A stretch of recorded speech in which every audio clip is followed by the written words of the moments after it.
Okay. Share screen. Boom. Mana tadi ya? Mantap bhai.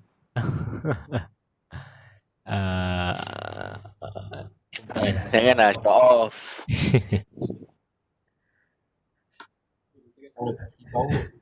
Okay. Semua ready ya? Ready. Dah ready. Alright. Bismillahirrahmanirrahim. Baca doa dulu.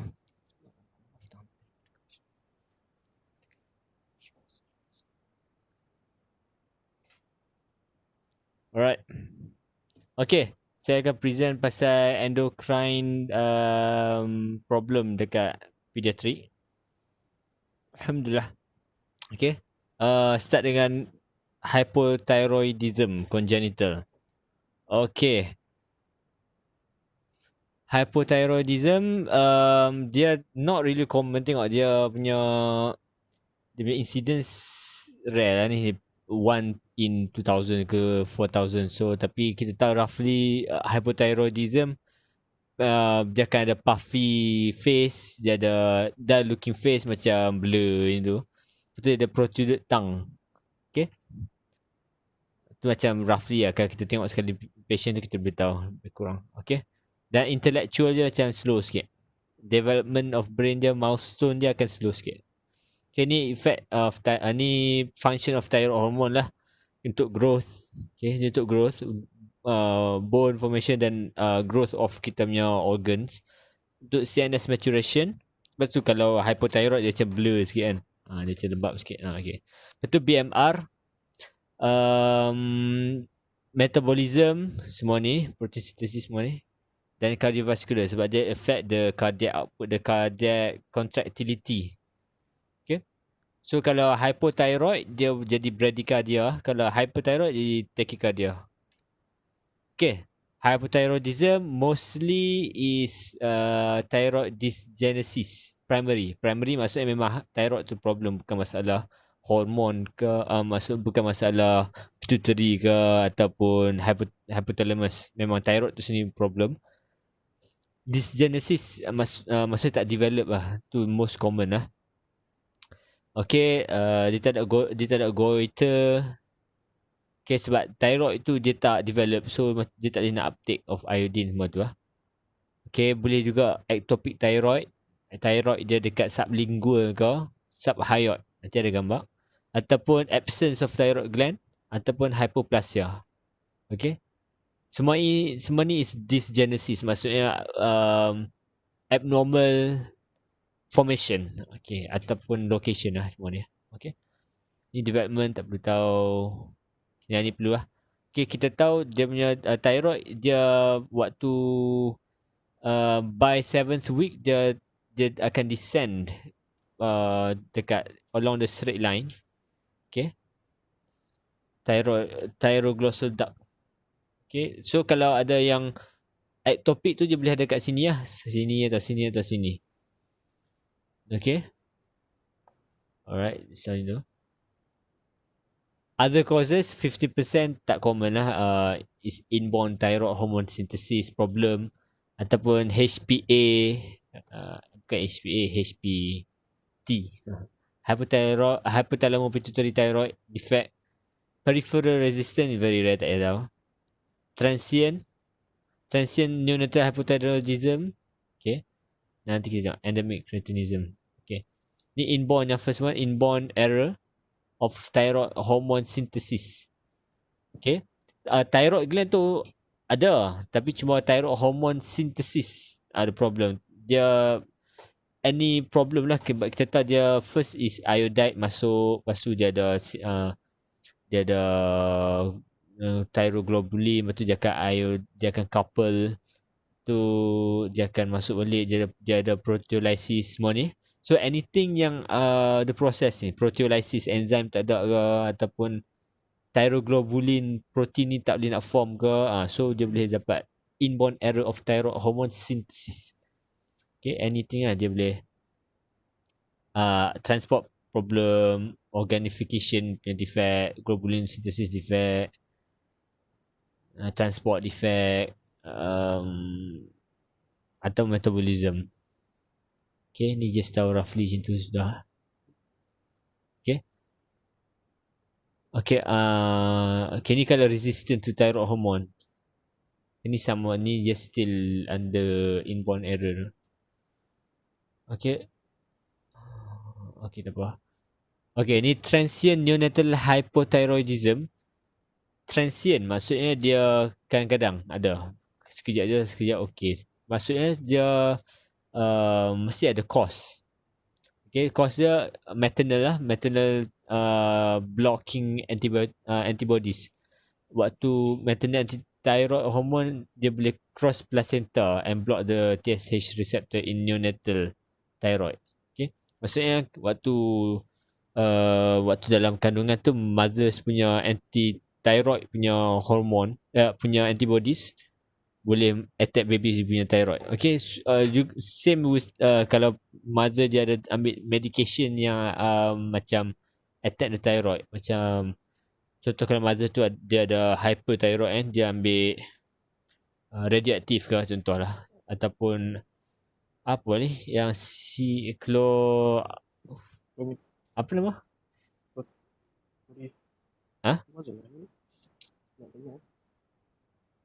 Yang anti-thyroid yang tak boleh guna untuk pregnancy. Either early. Okay, dia start dengan C, pyroxil benda something lah. Maybe. Oh. Nah, ada lah benda tu. Macam lupa. Okay. Drug.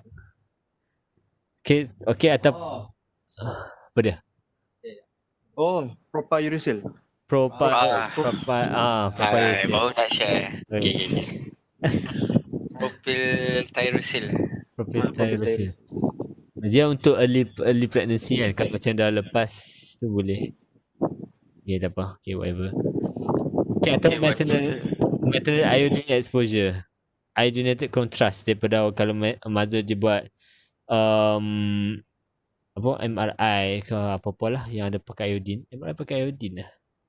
Ada kan? Okay, tak apa lah memang ada iodine exposure.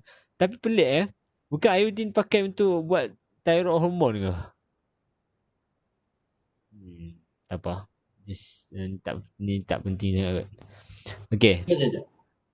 Sorry, maknanya yang transient ni kalau kita remove the causating force, Yes. dia akan stop lah. Yes. Yes. Betul. Okay, dia transient lah. Okay, central hypothyroidism. Central kita tanya mesti dengan hypothalamus ataupun pituitary dysfunction. Dia usually is genetic lah, masalah genetik. X-linked disorder, delayed pubertal testosterone production, dia macam associated symptoms lah. Blood X-linked macam kalau male dia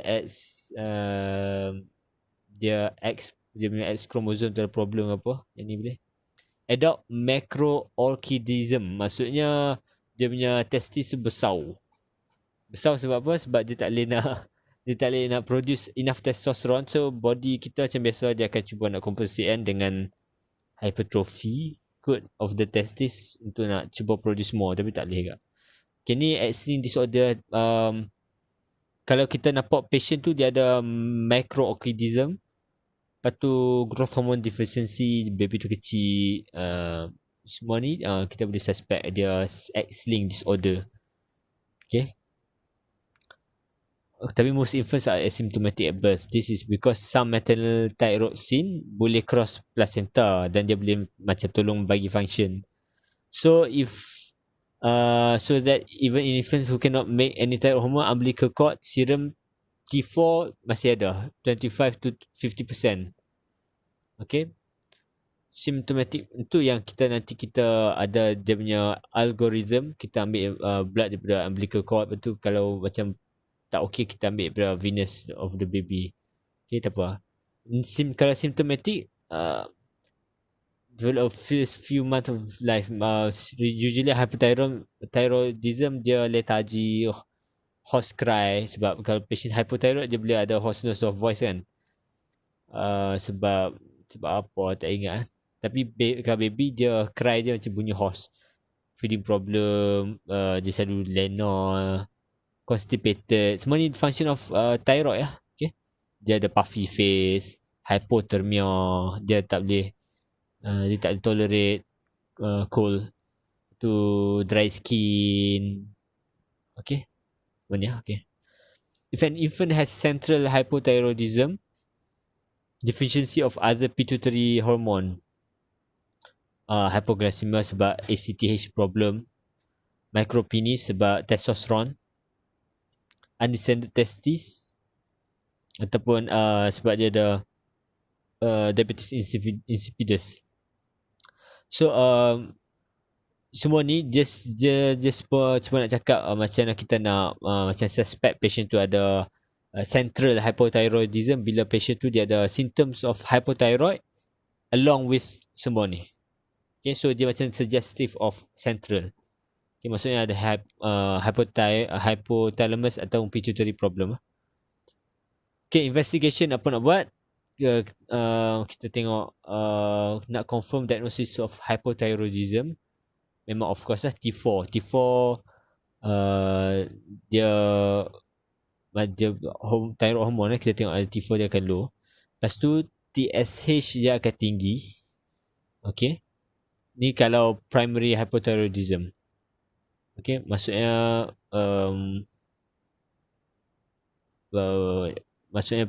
memang masalah thyroid tu sendiri, bukan masalah hypothalamus atau pituitary. Sebab pituitary kan pituitary yang akan produce TSH kan. So kalau thyroid yang problem, so pituitary akan produce more TSH lah. Tu kalau primary hypothyroid. Kalau central dia punya TSH may be low. Okay, ni dia punya unit dia. Tak tahu kena ingat hafal ke tak payah hafal ke. Okay, just lah. Under 20 is ni TSH lah. TSH under 20 is normal, borderline ke tinggi sikit, high ni. Okay, kalau cord fetal T4 over more than 15 is normal, lower than 15 is abnormal. Okay, tak payah hafal. Okay, ni dia punya algorithm management. Okay, first macam kita waktu masuk ONG kita mesti kena ambil the cord TSH of the patient kan. Ambil umbilical cord lah tu nak tengok TSH. Kalau TSH tinggi, okay, dia suggestive of primary hypothyroidism kan. Okay, more than 60. Okay, sebab normal is less than 20. Kalau 20 to 60 macam boleh dia suspected. Kalau more than ni macam very suggestive lah, more than 60. So kita after 72 hours ataupun after 72 hours kita ambil patient punya venous daripada baby. Kenapa 72 hours? Sebab macam saya cakap tadi, maternal T4 boleh still ada dalam patient before 72 hours. So kita nak tengok betul ke tak baby tu sendiri tu kita ambil after 72 hours. Dan juga buat physical examination lah, tengok ada semua tu. Itu kalau TSH, kalau lepas kita ambil after 72 hours ni TSH dah normal, T4 pun normal, okay, relax, tak ada hal. Okay, kalau T4 low, kita kena start treatment. Kalau TSH tinggi sikit tapi T4 low, kita recheck balik. Okay, tapi after 2 weeks, within 2 weeks, kalau more than 2 weeks kita kena masih macam tu, kita kena start treatment. Kalau TSH low antara 10 to 20, kita tapi T4 normal, kita observe. Okay, kita observe, recheck after 1 to 2 weeks. Kalau still low, kita treat. Okay, just tahu macam itulah. So kalau nak summarize, kalau TSH tinggi more than 60, cord TSH kita after 72 hours kita retest TSH dan T4 of fetus. Okay, kalau TSH normal kalau TSH macam borderline ni, kita check cord T4 pula. Okay, di sini lah. Okay, for effects of hypothyroidism, ni investigation tadi diagnosis. Ini untuk effect, nak tengok ada sequelae. Kita buat lah semua ni, bone, x-ray. Kita tengok semua ni, dia boleh ada epiphyseal plate dia tak tu, dia tak develop. Large fontanelle. Cardiac, kita buat ECG, dia boleh ada bradycardia. Dan kita buat echo, boleh ada cardiac enlargement sebab cardiac contractility kurang kan. Tak boleh nak contract sangat, so dia terpaksa jadi hypertrophy. Okay, others is cholesterol lah, sebab kita tahu patient yang hypothyroid dia akan ada hypercholesterolemia. Okay, ni kena tengok causes lah. Tadi diagnosis, betul tengok complication, dan nak tengok cause dia. Kita boleh buat radioactive thyroid, nak tengok ada uptake ke tak. Okay, kalau absent of uptake, maksud memang thyroid tu dia tak develop. Kalau increase uptake, dia masalah hormon. Thyroid tu okey, tapi hormon dia tak boleh nak produce ke apa-apa lah. Okay, ataupun kita boleh nampak ectopic ke mana. Tahu kan yang radioactive uptake ni macam mana, dia macam nampak sini lebih kurang nampak dekat mana. Dan kalau macam nampak macam ni, dipanggil hot. Panggil hot. Okay, kalau TRH ni tak buat dah, tak payah dah. Tak buat dah. Okay, kita juga boleh, kalau kita suspect ada tumor ke apa, kita buat appropriate imaging lah. Treatment, kita bagi synthetic thyroid, L-thyroxine. Okay, kalau memang ada feature of hypothyroid, kita start urgently. Okay, tapi sebab patient neonatal usually asymptomatic ni, tapi kalau symptomatic maksudnya memang severe, kita terus start. Cold therapy untuk nak bagi euthyroid, bla bla bla. Side effect of drug, ini GI symptoms. Okay, right. Okay, that's it for thyroid. Ada soalan pasal thyroid?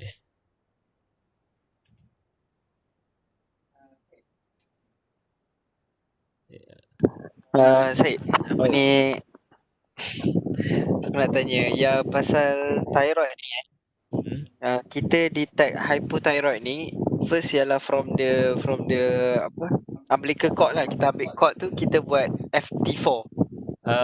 Kita buat TSH. Kita buat TSH, tapi tadi tulis FT4. FT4 kalau dia borderline. Okay, first kita ambil TSH. Oh, kita buat TSH. Kalau memang high, yang kita ambil yang venous tu, T4 dan TSH. Kalau high pun kita buat venous tu. Kalau macam borderline, kita ambil T4 dulu kat umbilicus. Nice.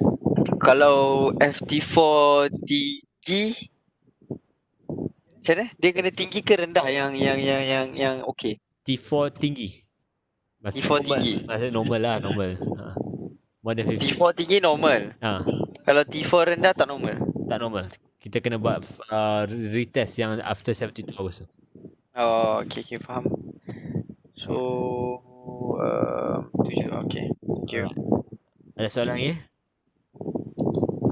So aku ada nak share something lah. Rasa pernah dengar doktor kata yang hypothyroid ni sebab kita buat semua ni screening untuk semua baby kan.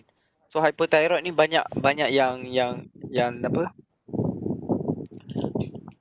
orang kata, hypothyroid ni memang surveillance kita dekat Malaysia ni memang kuat. So hypothyroid memang diorang jaga lah siapa yang baby yang ada primary hypothyroid ni. Itu je lah nak share kat korang. Alright. Dapat detect early. Okay. Nice. Alright, saya proceed. Alright. Okay, first by Mr. Azrin, DKA. Okay, DKA, diabetic ketoacidosis. Okay, kita tahu rough idea DKA hanya jadi macam rough, usually jadi dekat type 1 lah, diabetes mellitus. Type 2 kalau memang teruk sangat lah, tak jaga. Okay, type 1 kita tahu sebab apa, dia mesti sebab dia ada anti auto antibody yang attack the beta cell kan. So dapat type 1. Okay, dia absolute insulin deficit. Okay. So ni je tu kita tahu macam mana boleh dapat polyphagia kan, kita tahu. Lepas tu macam mana boleh dapat ketone, kita tahu. Yang polyuria macam kita tahu kan, sebab dia akan ada osmotic diuresis, sebab glukos dalam blood, dia bukan glukos, dia tak boleh ambil dalam sel, dia still dalam blood. So kita akan kencing banyak sebab glukos dia boleh tarik water kan. So patient boleh ada dehydration. Okay. Lepas tu bila ada ketone adalah acid. So the patient boleh ada ketone breath fruity odor. Lepas tu bila ada abdominal pain, tak sure sebab apa. Dia cakap ni dysenteric nervous system, tapi just tahu lah patient ada abdominal pain, nausea, vomiting. Okay, which akan increasekan lagi dehydration tu. Okay, so patient akan ada Kussmaul respiration, maksudnya deep fast breathing. Okay, sebab dia nak blow off the carbon dioxide. Carbon dioxide is the ni apa lah, compensatory mechanism lah untuk nak stabilize the pH. Lepas tu patient boleh ada weakness or confusion or coma, sebab the acid boleh kacau the electrical signaling of the brain. Okay. Dan juga kalau severe dehydration boleh menyebabkan decreased perfusion to brain. Okay, tu yang boleh ada weakness, confusion. Okay, so dan patient boleh ada electrolyte imbalance sebab apa? Sebab potassium lah, usually potassium. Sebab kita tahu insulin selain daripada dia nak bagi glukos masuk dalam sel, dia juga nak bagi potassium masuk dalam sel.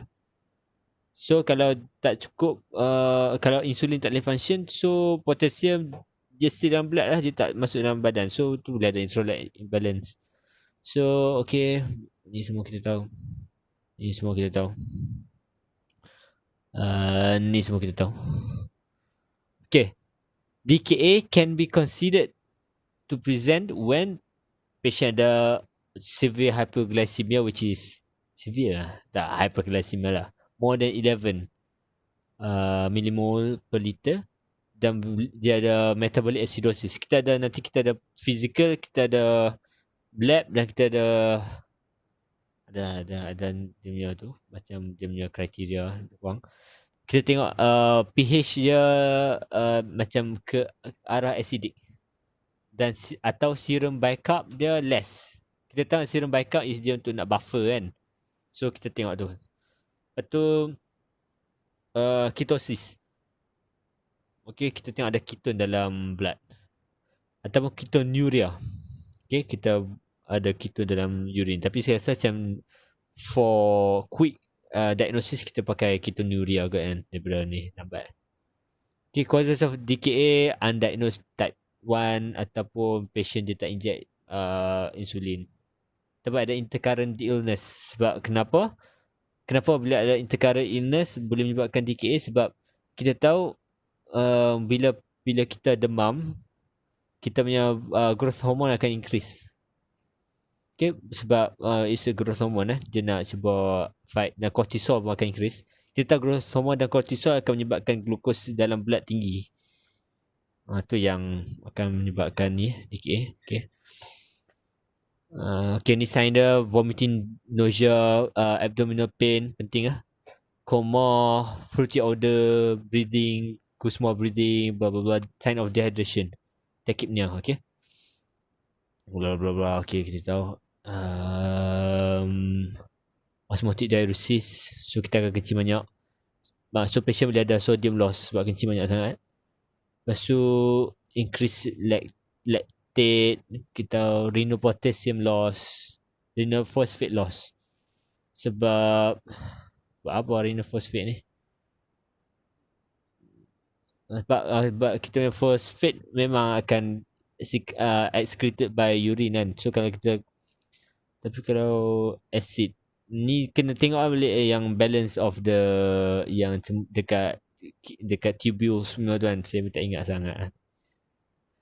Okay, investigation kita tengok glucose, serum, blood atau plasma, full blood count. Macam biasa, blood ketone, okay. View semua ni, electrolyte atau balance ke tak. Kita tengok venous blood gas, kalau macam patient boleh ada electrolyte imbalance kan, dan juga boleh ada pH akan rendah sangat kan, macam acidic kan, so kita boleh buat ni. Kalau teruk sangat kalau tak teruk tak boleh buat.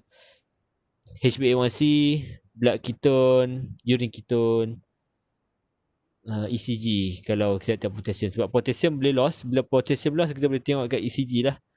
ECG dia akan ada inverted T kan, inverted T wave. Okay, management, secure airway, give oxygen, but patient dia akan ada deep breathing tuan-tuan, sebab patient nak cuba excrete out the carbon dioxide, so patient akan ada tachypnea.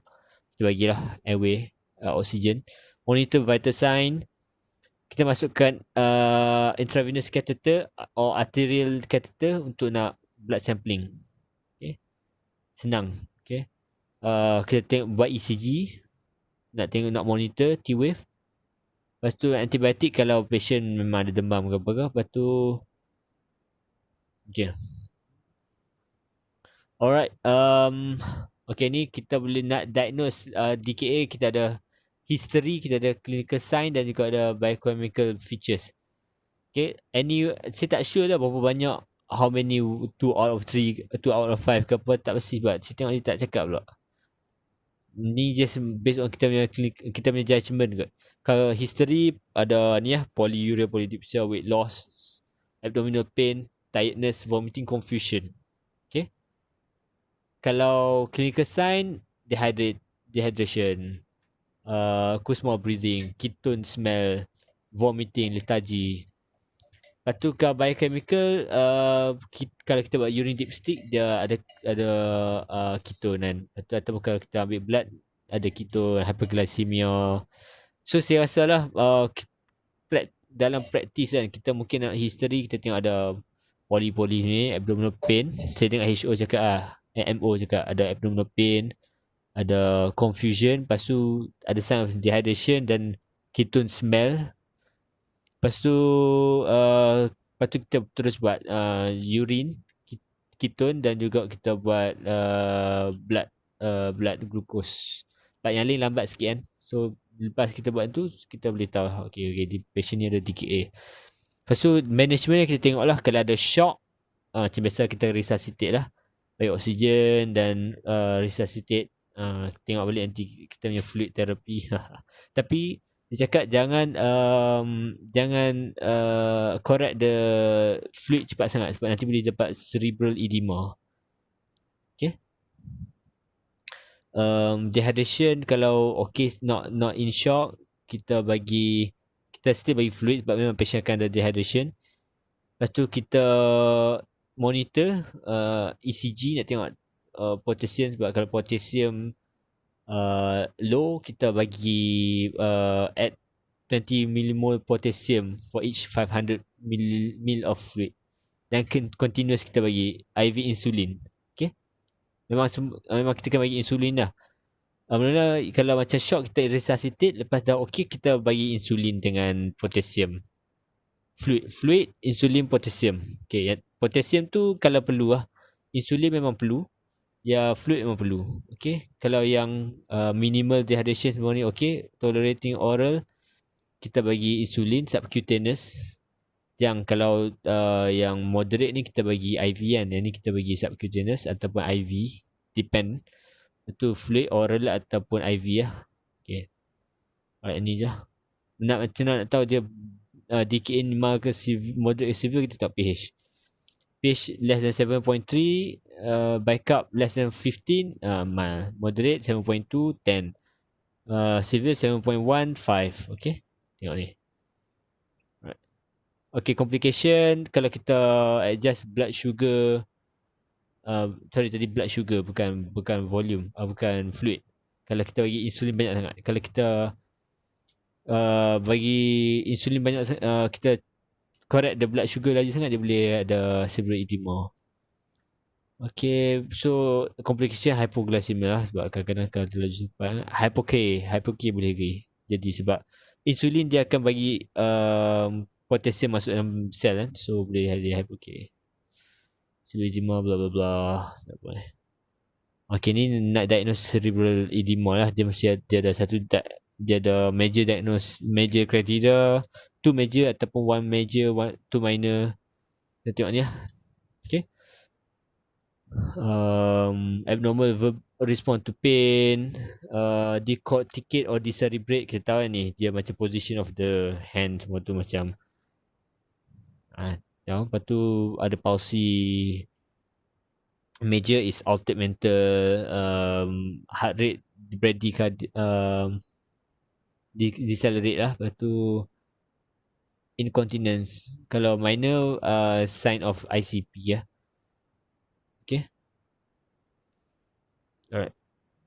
Okay, that's it for DKA. Ada apa-apa lagi? Ada soalan? Tak ada? Maksudnya lepas recap kita ada pubertal ada puberty macam tu tau. So kalau hampa rasa macam puberty tu tak nak nanti boleh buat lain masa last. So for now saya akan present recap lah. Okay, recap. Kita tahu recap deficiency of vitamin D. Okay. Osteomalacia. About the same thing lah. Okay, ni vitamin D punya function. Kita tahu kita dapat UV light. UV light jadi cholecalciferol, pikat liver, bla bla di vitamin D atau 25 OH apa benda lah. Hydroxylase. Itu dia akan pergi ke kidney. Kidney akan utilize the vitamin D. Lepas tu vitamin D akan increase bone resorption, potassium reabsorption kat intestine, reabsorption kat kidney, dan parathyroid hormone decrease. Akibat parathyroid hormone dia akan menyebabkan bone resorption kan. Okay, tapi nanti boleh baca balik ni. Okay, risk factor dark skin, sebab dark skin melanin akan block UV punya absorption. Ke patient ke tempat yang gelap. Okay, ni semua ni kita boleh fikir sendiri ya. Dan vitamin D deficiency vegan. Jeng. Okay. Type of recap kita ada calcipenic dan phosphophenic. Phosphonemia. Calcipenic vitamin D calcium deficiency. Okay. Deficiency ataupun supply of calcium tak boleh nak pakai sebab vitamin D punya problem. Okay, causes dia vitamin D deficiency macam ada absorption punya problem, celiac disease ni, ataupun renal insufficiency, ataupun calcium deficiency. Vitamin D okey lah tapi calcium pula tak ada. Ataupun 25 hydroxylase yang ni tak ada. Okay. Okay, so calcipenic dia maksudnya at the end of the day calcium yang tak boleh pakai. Okay, tak kisahlah calcium tak cukup ke ataupun vitamin D tak cukup, tapi at the end of the day calcium tak ada untuk kita nak pakai. So calcipenic. Phosphonemia is phosphate. But nak tengok healthy ke tak, recap semua tu dia ada macam balance of the calcium and phosphate. Okay. Primary ni kalau X-link lah, kalau link dia hypophosphatemia semua ni tu saya rasa tak perlu. Secondary tak perlu, saya rasa calcipenic ni yang lebih penting. Okay, ni kita tahu recap sebelum recap fragile bone lah, bone macam senang pecah. Bone growth defective, fail to mineralize, uncalcified osteoid, lepas tu polysupported tissue, lepas tu jadi soft. Bone tu jadi soft, at the end of the day jadi soft dan macam compress kan sebab weight kan, so dia jadi macam the bowing of leg. Okay, macam ni sebab dia soft, lepas tu weight patient lagi. So patient bila ada dwarfing pigeon breast rachitic rosary, dia macam prominent cartilage dekat ribs. Bowing of leg. Okay. Ni lah. Delayed closure of the fontanelle, rachitic rosary, bowing of leg. Okay. Pectus carinatum, dental hypoplasia. Okay, semua yang berkaitan dengan bone lah. Investigation, kita buat x-ray, kita tengok, kita boleh nampak ada frontal bossing ke ataupun semua ni lah, the shape of the dan kita boleh nampak bone tu tak dense. Okay. Blood test ni just untuk nak tengok liver problem ke apa, kata renal problem, sebab kita tahu vitamin D punya metabolism dia mesti melalui liver dulu, lepas tu dia akan tu convert jadi yang functional punya vitamin D kan. Lepas tu juga last sekali dia akan pergi ke kidney kan. So kalau ada any problem kat situ boleh menyebabkan ricket lah. Lepas tu kalsium, masalah kita tengok serum kalsium, phosphorus, alkaline phosphate, phosphatase ni tak pasti lah, ataupun vitamin D problem. Okay. Management, kita bagi vitamin D dan calcium supplementation atau bagi calcitriol, which is also vitamin D. Okay. Kita boleh bagi phosphate salt. Okay, CAH. Kita tahu CAH tu apa? Dia adalah basically adalah deficiency of enzyme dekat 21 hydroxylase. So nampak 21 hydroxylase ada kat sini, ada kat sini.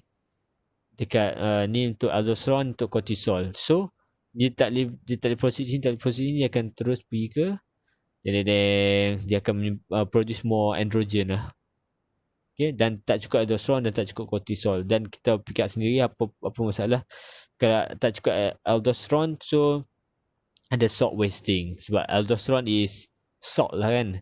So aldosterone tak ada, so salt wasting. So cortisol pula nanti kita tengok. Okay, untuk CAH kita ada klasik dan non klasik. Salt wasting severe form. Okay, simple virilizing just dia tak ada masalah sangat, cuma just ada hyperandrogenism. Okay, non-classic ni tak sure sangat beza dengan simple. Cuba kita tengok. Salt wasting, aldosterone dan cortisol dia severely low. Okay, so boleh ada dehydration lah, sebab aldosterone is untuk kita punya fluid punya balance kan. Poor feeding, diarrhea, failure to drive. Electrolyte imbalance sebab dan hyper K. Okay, yang ni kita cuba ingat balik lah, sebab aldosterone dia bila absorb, bila masuk dalam badan kita, aldosterone dia menyebabkan hyper K, potassium keluar masuk dalam urine untuk excrete out. So kalau aldosterone kurang, so potassium is dia still remain dalam blood lah, so itu ya hyper K. So okay, hyper K, metabolic acidosis, hypoglycemia.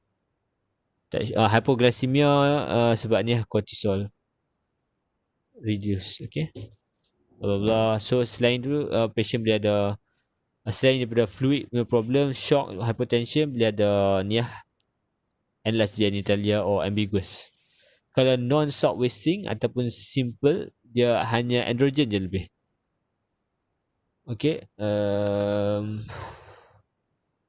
so ada visualization lah, hirsutism, blah blah blah semua tu. Okay, hypotension kalau salt wasting, precocious puberty ataupun ambiguous genitalia or hirsutism kalau macam patient tu dah besar. Okay, ni kalau hyperandrogenism, kita patient boleh ada premature adrenal key, female hirsutism, amenorrhea, acne. Okay, ni less common. 11 beta hydroxylase less common mana lah. Yang ni so kalau ni tak teruk sangat, kurang tak apa. Risk factor, dia ada recessive family history lah. Lepas tu investigation, kita buat screening, newborn screening, baseline investigation. Ni tak apa, ni semua kita tahu kan. Lepas tu management, kita treat the shock, kalau salt wasting kalau ada shock kita treat, kita bagi potassium chloride, which is normal saline lah. For hyponatremia, lepas tu kita bagi IV glucose for hypoglycemia. Basically kita just treat apa yang kurang. Okay. Yang tu je lah. Okay, yang ni nanti agak panjang sangat. Alright, any question? Beres. Beres. Okay. Alright. Kita sambung Okay. Alright. Thank you, Chang. Alright, start sharing. Macam mana? Di, aku dulu Di. Aku ni sikit Okay. Start gambar dia. Send. Aku dulu kan? Adil.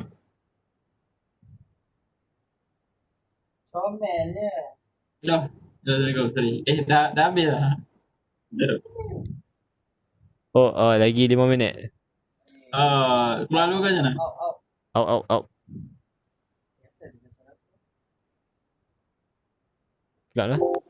Keluar dulu. Congenital heart disease.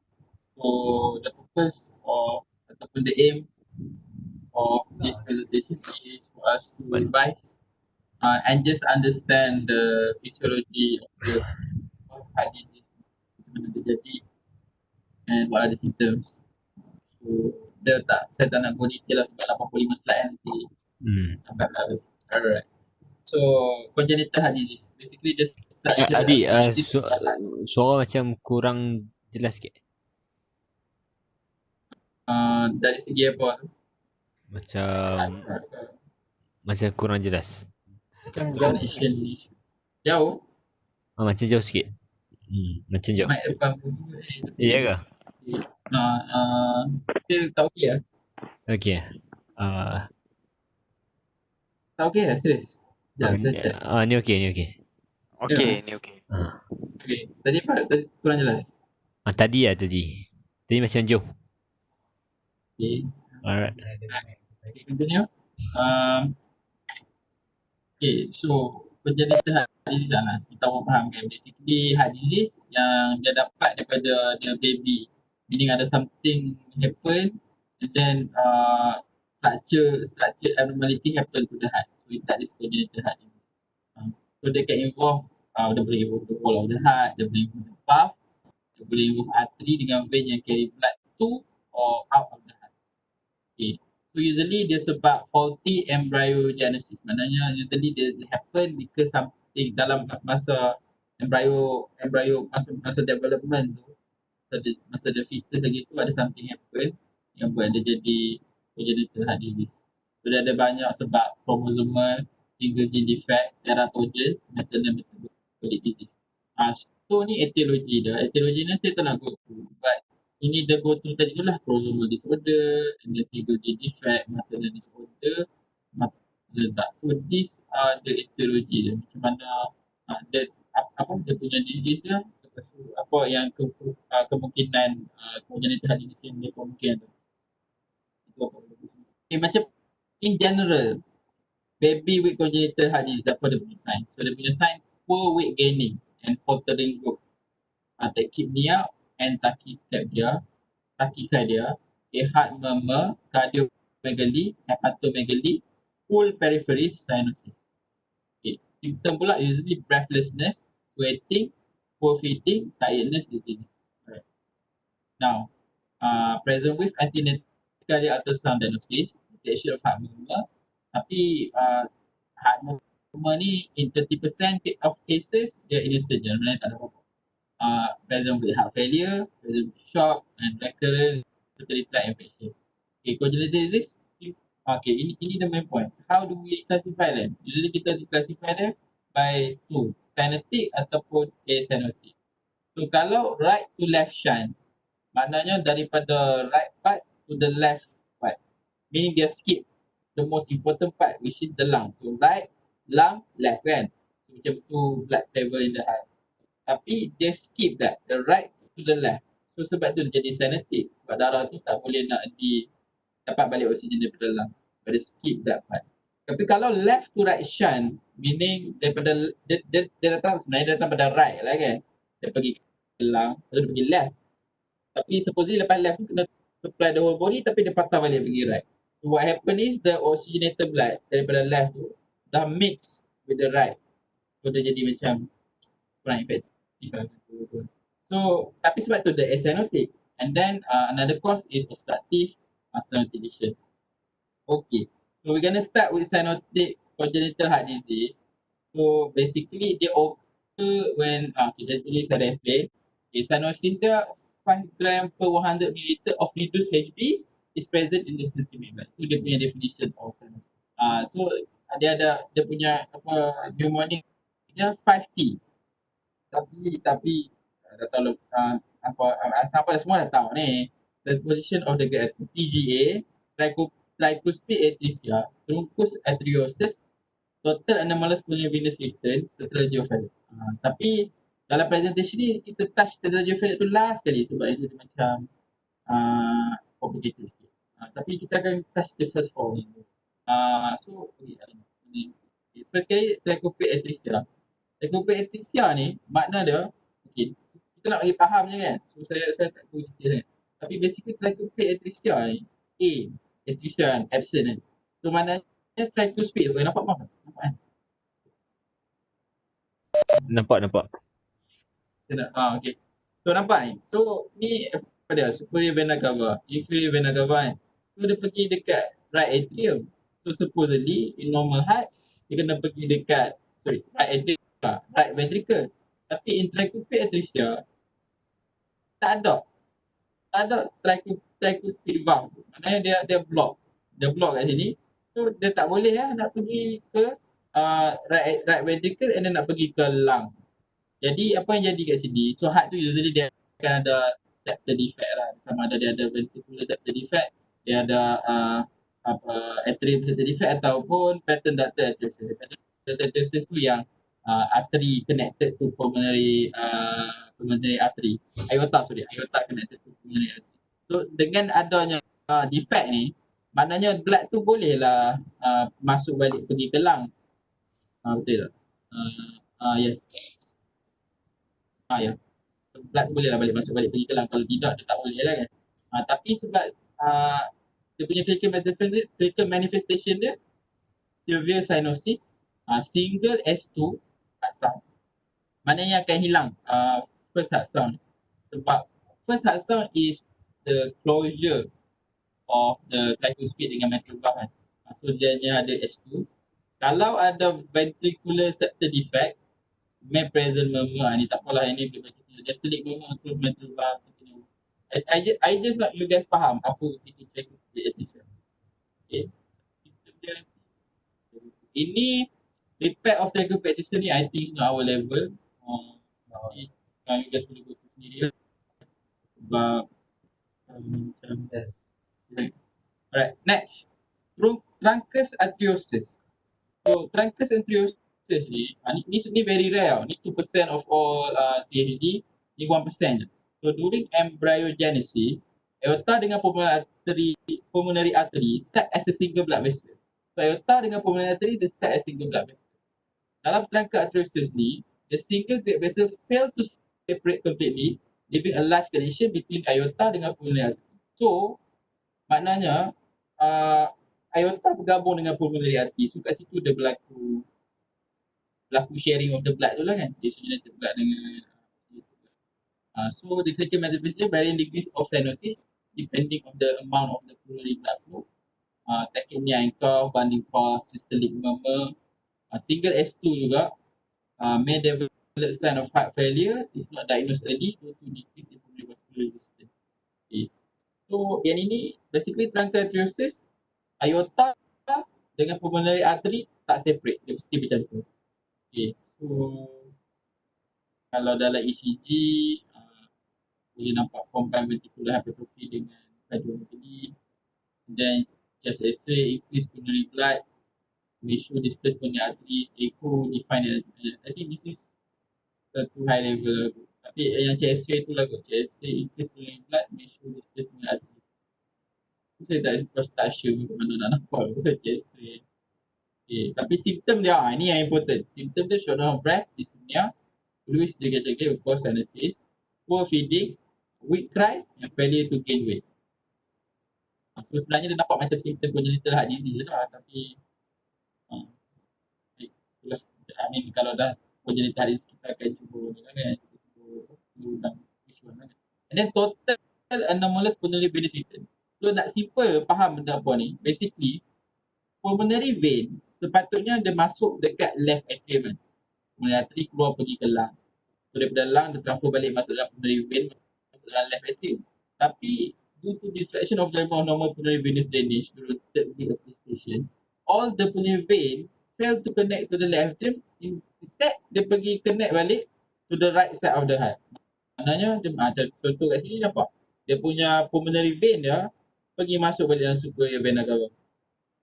Of course lah, kalau pulmonary vein dia masuk dalam superior vena cava, kalau apa maknanya tak ada lah darah pergi ke left atrium kan, so ada lah sama ada septal defect yang akan connect tu balik. Sebab kalau tak ada septal defect tu apa semua memang tak function lah, this part of the heart memang mati lah tu. So clinical manifestation without pulmonary drainage obstruction, patient may have minimal sinuses ataupun asymptomatic. Dia punya S2 dia widely split, saya pun tak faham apa maksud widely split ni. Systolic ejection movement at left upper sternal border, diastolic movement lower sternal border. Kalau ada obstruction, ni obstruction ni maknanya ada obstruction dekat sini. Kalau ada stenosis baru dia basically TAPVR ni kan, total anomalous pulmonary venous return ni can be with obstruction dengan with obstruction dengan without obstruction. Without obstruction, the left stenosis kadang-kadang dia boleh jadi asymptomatic. Tapi with obstruction dia can be stenosis. Of course bila kita block dia punya kita block sini balik kan, so memang boleh jadi jadi severe stenosis lah, dyspnea, sign of the heart, right heart failure, hepatomegaly and no movement failure. Okay, so tapi dia punya chest X-ray dia snowman, dia nampak macam snowman. Nampak dia nyata tu. Okay, so kalau for TAPVR ni dia macam snowman. Kalau satu badan dia. Okay, so okay, next TGA, transposition of great arteries. Okay, ni 5% quite high, and ini tadi 1% kan. Ni 5%, this is the most common sinus lesion. So kalau yang paling common sekali TGA lah. So apa yang jadi, dia ventricular arterial disorder secondary to abnormalities of septation of truncus arteriosus. Maksudnya aorta, ini macam ni, aorta dia connected to the right ventricle, dia terbalik. And then pulmonary artery dia connected to the left ventricle. Patutnya aorta kan connected to left ventricle kan. And then this one tapi pulmonary artery dia yang connected to left ventricle, and then aorta yang connected to right ventricle. So without missing the obstruction, death occur quickly, thus missing can occur at the atrial level. Sama ada atrial septal defect, ada ventricular septal defect ataupun ada PDA. So ni PDA jadi.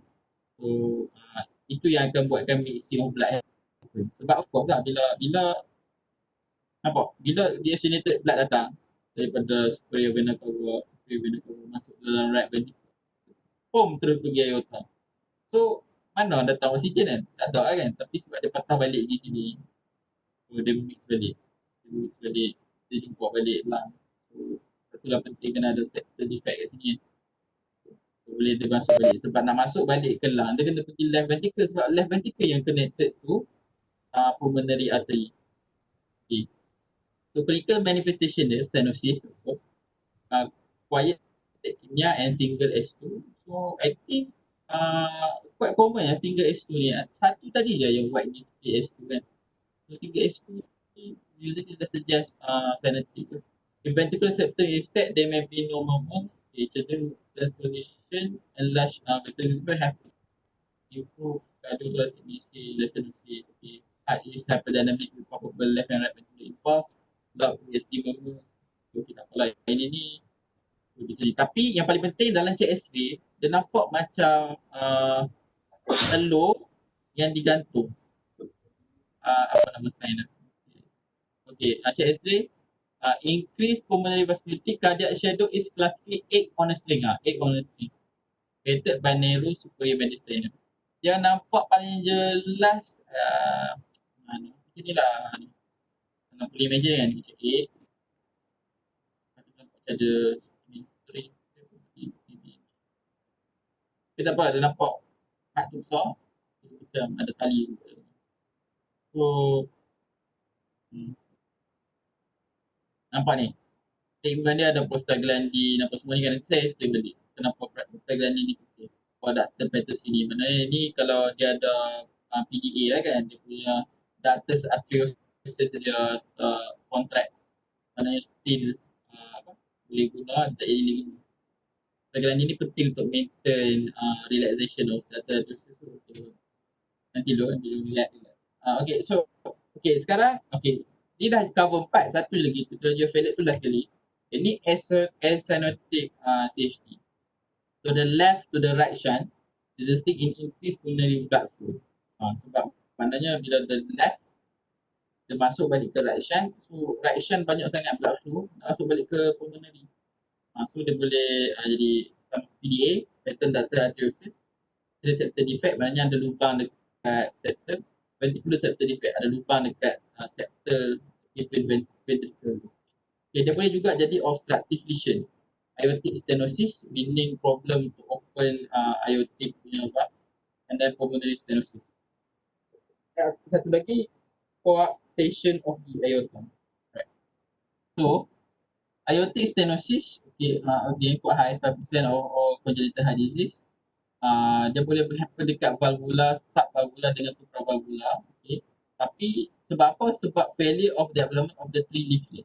Of course, aortic, tiga valve kan. Okay. So, stenotic valve may be unicuspid or bicuspid. Maknanya dia boleh satu je yang problem ataupun dua.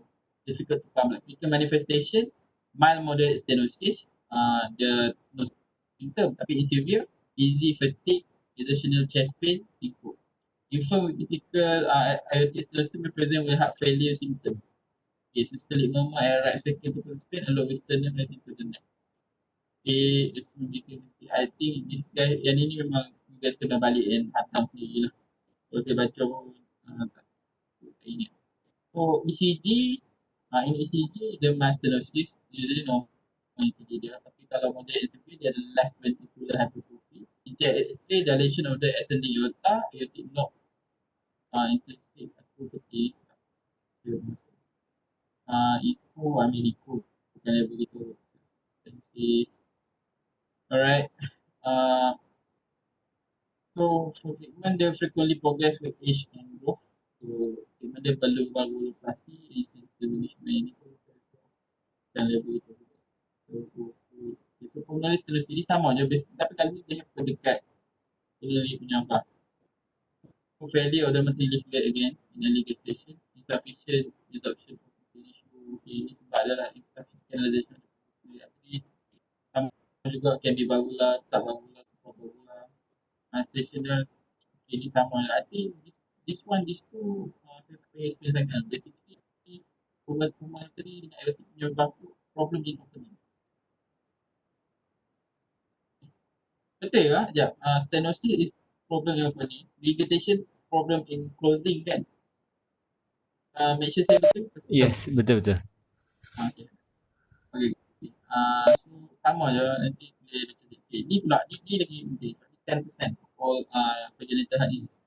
So, in this one, during development of aortic arch, arch development of aorta tu, dia tempat nak jadi descending aorta tu, dia jadi narrow.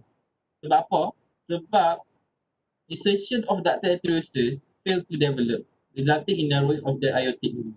So ni aorta nampak ni ascending. Lepas tu dia pergi ke bawah descending.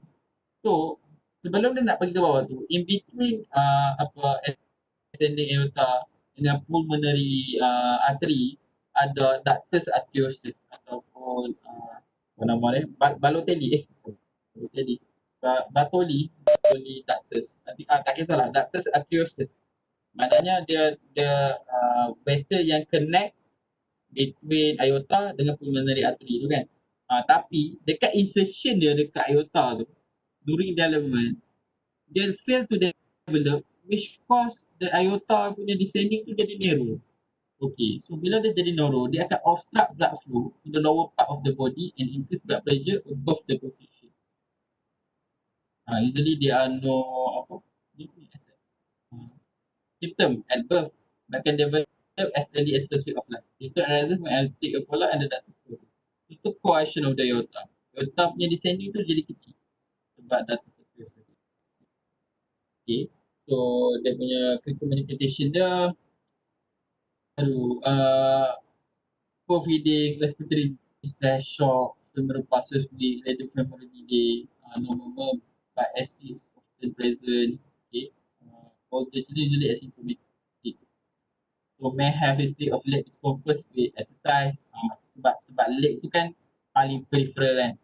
So of course sebab dia punya narrowing of the aorta, maknanya lagi yang peripheral lagi dah susah nak dapat blood supply. So itu je apa ni lah kan. Okay, so in imaging study sebenarnya right ventricular enlargement, I think this one cardiomegaly, pulmonary edema, ini dia baju ni aku.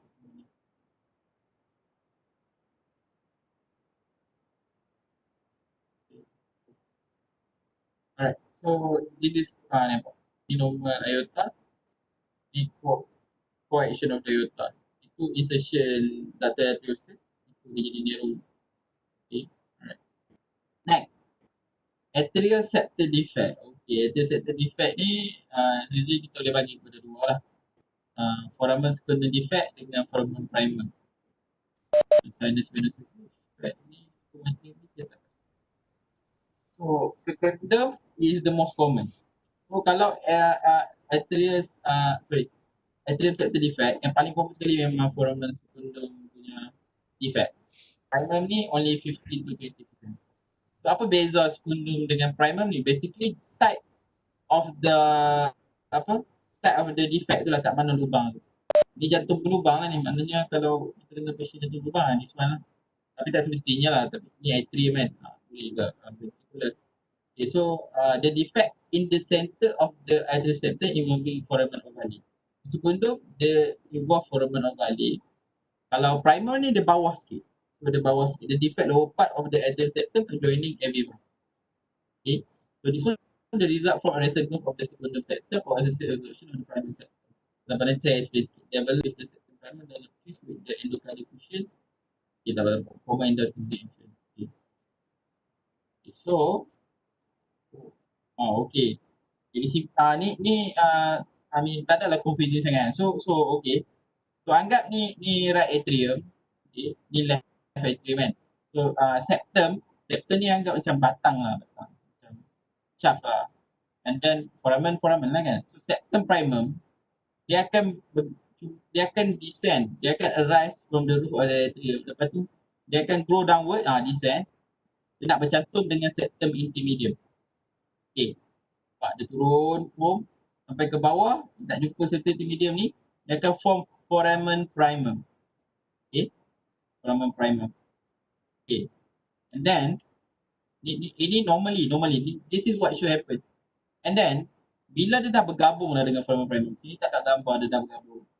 Dia akan continue to grow until dia fuses with septum intermedium. So, septum primum ni, so dia akan bergabung dengan septum intermedium. Jadi septum primum tu dia descend sampai jumpa septum intermedium, dia bergabung. So dia akan tutup line ni. Once this happen, the upper part of septum primum degenerate. Bila dia dah fuse together, upper part of septum primum dia akan degenerate, dia akan form foramen secundum.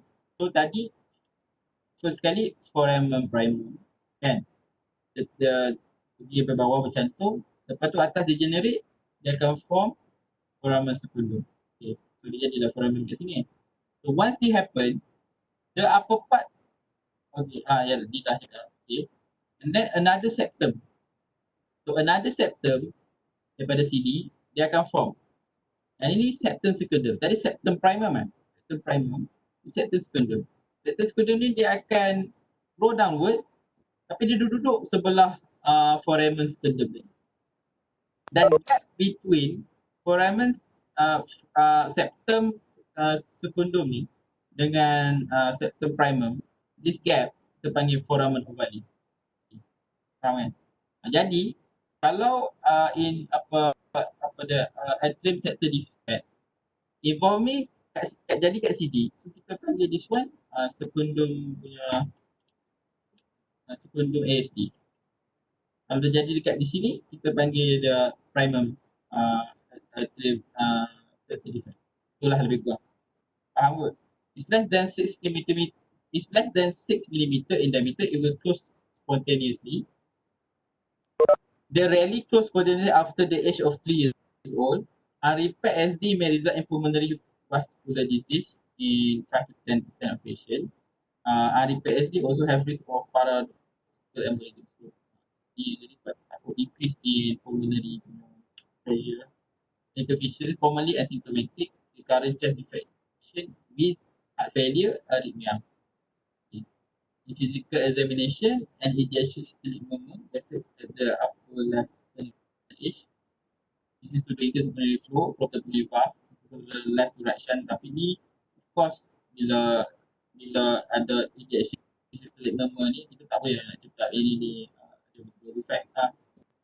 Dia boleh jadi ventricular defect juga kan, tapi sebenarnya sebab apa-apa yang increasekan pulmonary punya pressure boleh jadi ejection systolic movement.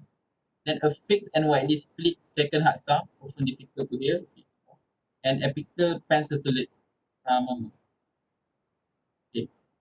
For investigation test, usually apa kita nampak cardiomegaly, and then enlarged pulmonary arteries, increased cardiovascular blocking. CG, right axis deviation, okay, management dia kita apa?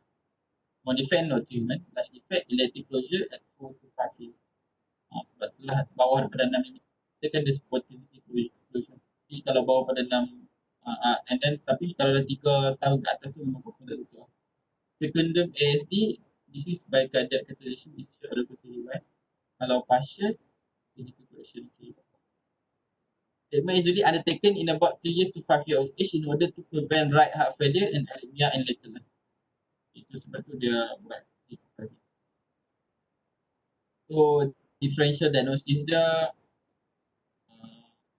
kalau ada condition that present as incidental finding of cardiac movement in SPL, the stenosis tadi innocent or functional movement 50% tadi kan. Low stenosis, okay, ventricular septal defect, PDA, stenosis. Okay, so this one ventricular septal defect. So this is 25% of all congenital heart disease, and most common is perimembranous. Okay. The ventricular septum is a complex structure that can be divided into 4 components: vascular septum, membranous septum, inlet defect dengan outlet defect. So 30 to 50% of small defect, especially muscular, close spontaneously within 1 to 2 years. So so the left to right shunt. As a result of defect, O2 rich red blood cell passes through the opening of the septum, then mix O2 daripada sini, ada septal defect ni, dia akan mix dengan oxygenated blood ni, akan mix dengan negative blood ni. So of course dia akan increase pulmonary punya pressure, high pressure, sebab banyak sangat blood flow pergi ke pulmonary tu kan. So complication dia, heart failure, pulmonary hypertension, infection and reversal of shunt. Reversal of shunt tu maksudnya ni lah, patutnya shunt right to left, left to right kan. Okay, clinical manifestation dia, kalau small ventricular septal defect, usually they are asymptomatic. Tapi patient might have fatigue and dyspnea. Physical sign dia 3 adalah oversternal age and loud PSM. PSM saya apa? Saya guna large VSD. Siapa yang tahu cakap large VSD dia lagi severe of this kan, fatigue, reduced exercise tolerance, failure to thrive, poor weight gain, recurrent chest infection. SM tu pensystolic murmur. Oh ya. Oh okay. So in small VSD dia ada loud pensystolic murmur, tapi in large VSD the soft pensystolic murmur. Okay, and then the loud P2 ni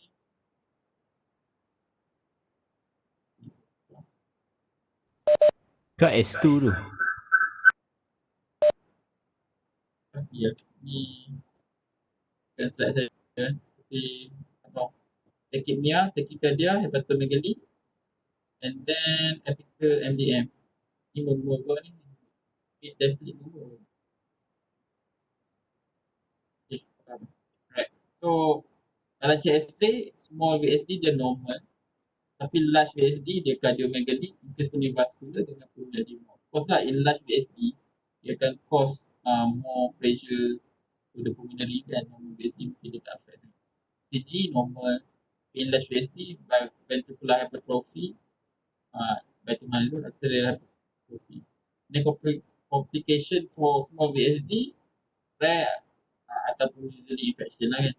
Tapi kalau large VSD, congestive heart failure, pulmonary hypertension, lung infection, endocarditis, ada ni asthmatic syndrome, thromboembolic complication. Okay. So this is PA view child with VSD. Nampak ni cardiomegaly kan. Left to right shunt, okay, hyperdynamic hypertension. So kalau macam ni, of course kita suspect large ventricular septal defect lah. Yang valvular marking observable on the right side, but we are obscured by the cardiac shadow on the left side. So ni echo, I think ni bukan tak mau. Ini PDA. So PDA, I think semua ingat kot kalau kita ni balikkan. So masa kita baby, of course kita punya lung tak utilize lagi. Therefore, sebab tu kita ada foramen ovale tu, kita ada PDA sebab dia nak connectkan, nak bagi blood flow. Ni vital punya blood flow kan. So apa yang jadi in PDA ni basically supposedly lepas kita lahir, PDA tu dia akan contract. Ada sebab dia kenapa dia contract.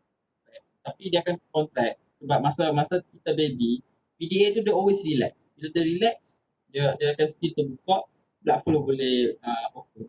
Tapi bila kita dah lahir, sebab ada prostaglandin nanti tak ada hal lagi sebab dia akan contract and then dia akan jadi ligament.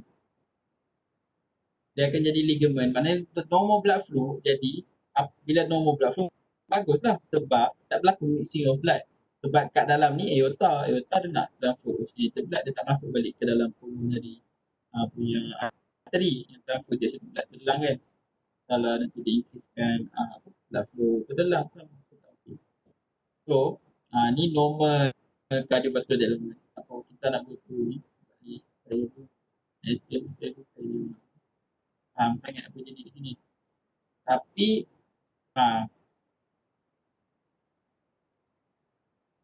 ni kenapa data dosing important during fetal life. Due to high resistance of fetal pulmonary circulation, only 50% of the right ventricular output of the fetal heart passes through the lung. Okay. Through data dosing, most RV output passes the descending aorta. Thus, the DA ataupun data dosing necessary to divert blood flow from high resistance to the vascular back to the systemic circulation. Okay, so 6 weeks of fetal life output, the data is responsible for most of the right ventricular outflow and contribute to 60% of the cardiac output throughout the fetal life. Only about 5 to 10% of its outflow passes through the lung. Okay, this process is promoted by continued production of prostaglandin E2 by the ductus. So yang bagi dia maintain the form, yang bagi dia sustain dia punya function as a blood vessel is high prostaglandin. Dia datang daripada placenta dan juga dia datang daripada ductus arteriosus itself. It's also sebab metabolism of the fetal lung juga. This metabolism of the fetal lung also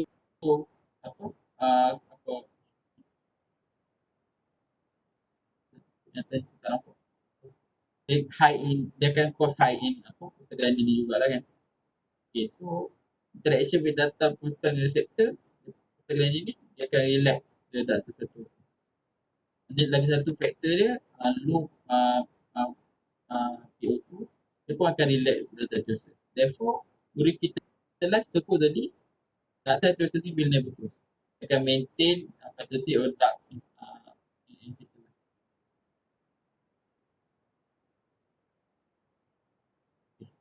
So, how datus close after birth? So, within the first few hours after birth, akan berlaku decrease circulating of prostaglandin tadi. First kali, elimination of the placenta source and increase metabolism in lung. Okay. Itu satu sebab dah. Satu lagi sebab dia, abrupt increase in arterial PO2 akan inhibit data smooth muscle penetrate channel in blood of calcium. Tapi apa yang jadi, medial smooth muscle fiber in the ductus contract. So, bila dia contract, the inner muscle wall of the arteriosus develop profound ischemic hypoxia. Dengan formation of vascular and growth factor beta and other beta growth factors. Dan dia akan jadi data itu non-contractile ligament. Sebab tu data arteriosus dia akan develop itu ligamentum arteriosus. Okay. Dia jadi ligamentum arteriosus. Tapi nak bagi you guys faham kat sini, tak ada prostaglandin dan increase in PO2 dia buat daripada dia relax dia jadi contract, lepas tu dia jadi ligament. Okay. So, tapi if that happen bagus lah kan. Tapi kalau that tak happen, maknanya data arteriosus tu survive, dia akan jadi PDA, pattern data arteriosus. So, failure closure of the data arteriosus in preterm unit sebab dia poor prostaglandin metabolism by immature lung. So, immature lung tu dia tak metabolize prostaglandin, so prostaglandin tu still banyak, so dia boleh maintain dia punya patency. High sensitivity to prostaglandin, premature data tadi pun sebab ada juga, dan reduce CA sensitivity to O2 in the data musculature. So, these are all the reasons yang menyebabkan PDA to survive, DA to survive. So, the absence of DA contraction in full-term unit might be due to failed prostaglandin caused by hypoxemia, asphyxia, increased blood flow and respiratory disorder. So, sebabnya jadi macam tu, dia akan jadi left to right shunting tadi.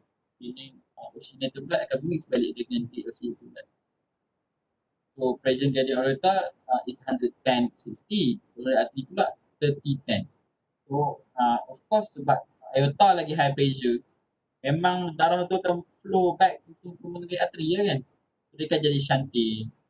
So, magnitude of the shunting depends on flow resistance of DA. Maknanya concentrated diameter, overall shape, configuration the length of DA. So, dia depends juga data arteriosus tu macam mana dan flow resistance dia.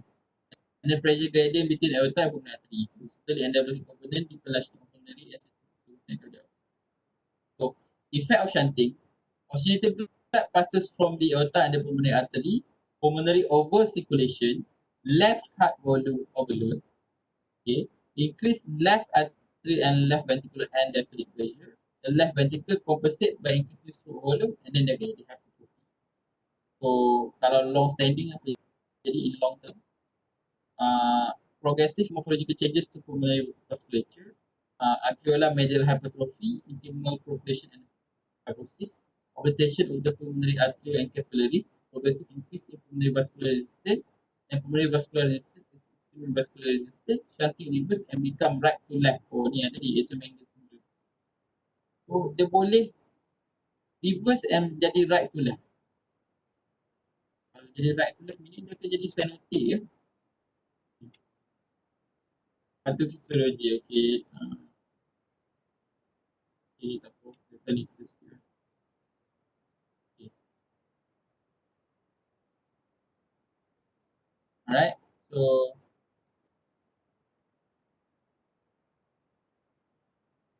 ni ulang balik dengan sama. Ni dia explain macam mana dia punya heart failure. So, systemic pressure is higher than pulmonary pressure. Aortic blood is shunted to the pulmonary artery through PDA. Okay. Flush of blood goes to the lung, causes higher pressure in the lung blood vessel, pulmonary hypertension, and then congestive heart failure. Heart decline. Ini tak saya guna. Symptom, typical child with pattern ductal atterosis is asymptomatic. Okay? At times, patient may report decreased exercise tolerance or pulmonary congestion in conjunction with pneumonia. 3 weeks to 6 weeks or infant present with anemia, aphoresis, inability, feeding, weight loss, or no weight gain. Pattern ductal atterosis with moderate to large left direction may be associated with hoarse cry, cough, lower respiratory infection, like pneumonia. Large defect, patient may have history of feeding difficulties and problem during infancy despite ability to cry. Okay. Adults who pattern ductal atterosis has gone undiagnosed may present with signs and symptoms of heart failure, arterial arrhythmia, or even differential diagnosis limited to the lower extremities, indicating shunting of the unassociated blood from the pulmonary to circulation. Ini kalau dia dah develop Weissenbinger syndrome. Okay.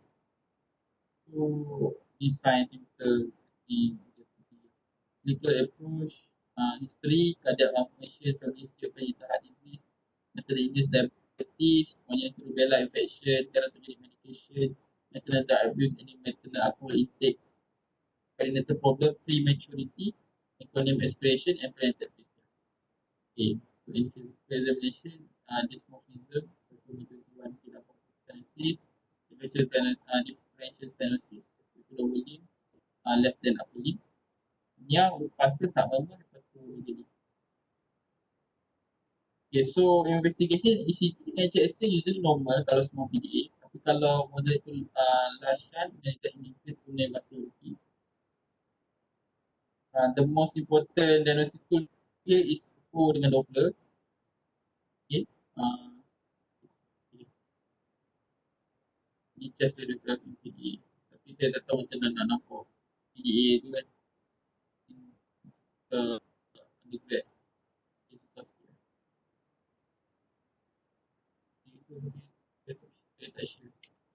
Okay. Echo dah habis post kita tak tahu mana. So management. One disclosure of PDA after a few weeks of age is uncommon in full-term infant. So moderate and large PDA may be managed initially with diuretic but actually require closure.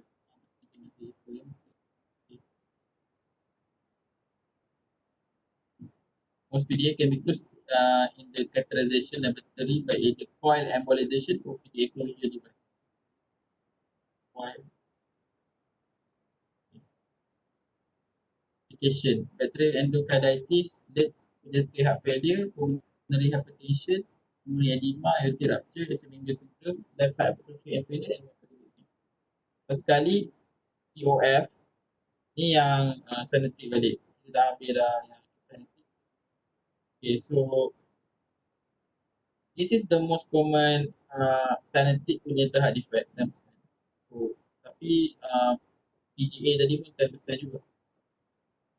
Anterior and cephalic deviation of the muscular outlet of the ventricular septum causing, okay, there's usually ada 4 abnormalities. The ventricular septal defect, okay, dia ada pulmonary stenosis, and then dia ada overriding aorta. Daripada ventricular septal defect tu dia akan need overriding aorta tu, and then dia ada right ventricular hypertrophy. So dia ada narrowing of the pulmonary valve, turning of the wall of the ventricle, so hypertrophy.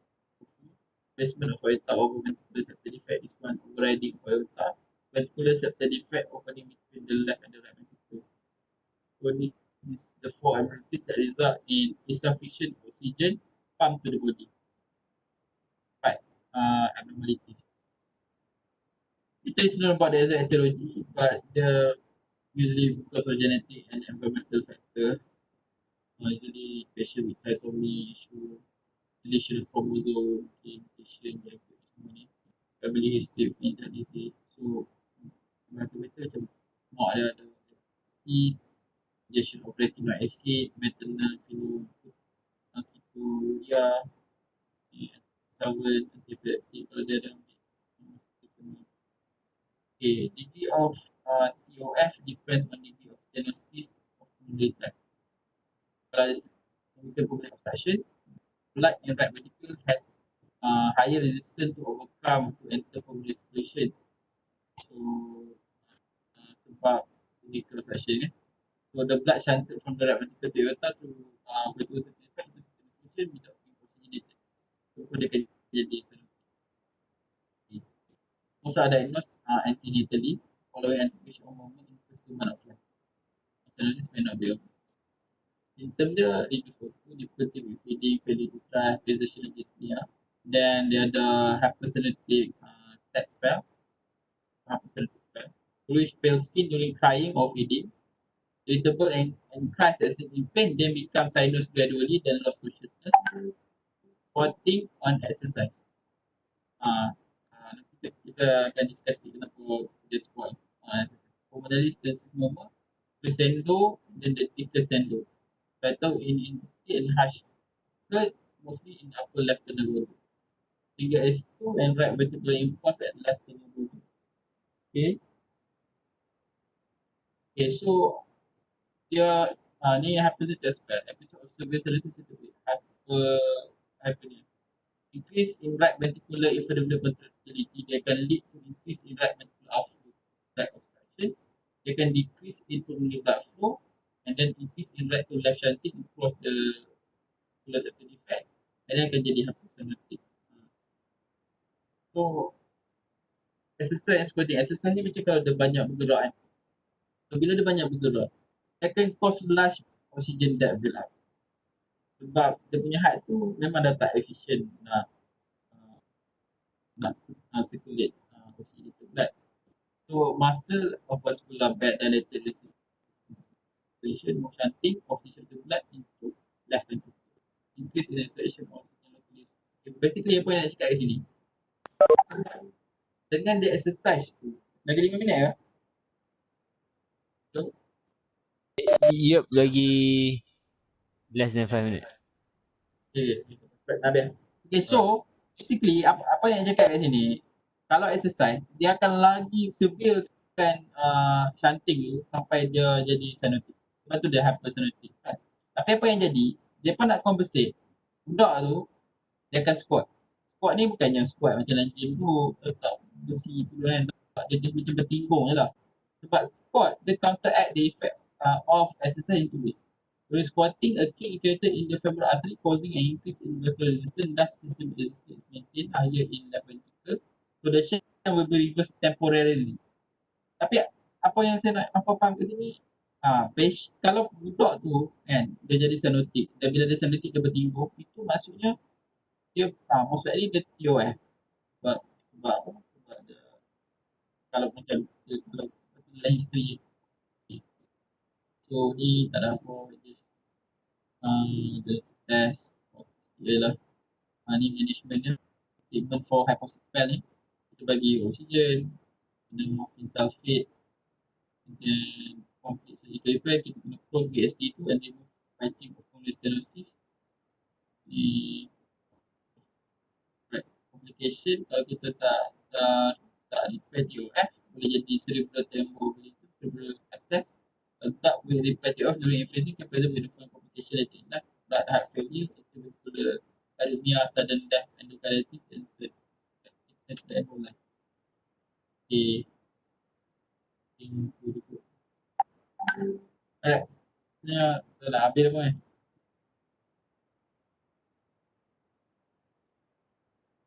Ada banyak okay. Okay, kita sambung next week boleh tak? Penat dulu. Serius lah. Aku rasa aku ni macam dah lemah. Tak boleh. Kita nanti apa? Tonton.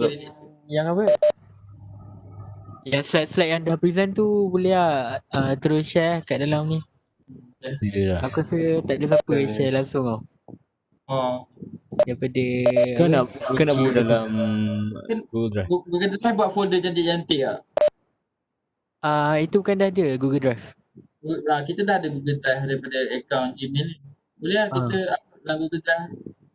Start lah upload sikit-sikit. Takut nanti lupa tak ada langsung file dalam tu. Alright. Nak nombor ni tak? Sikit jom. Okay lah, boleh. Come on. Boleh. Kita masuk leh. Okay, gerak lah.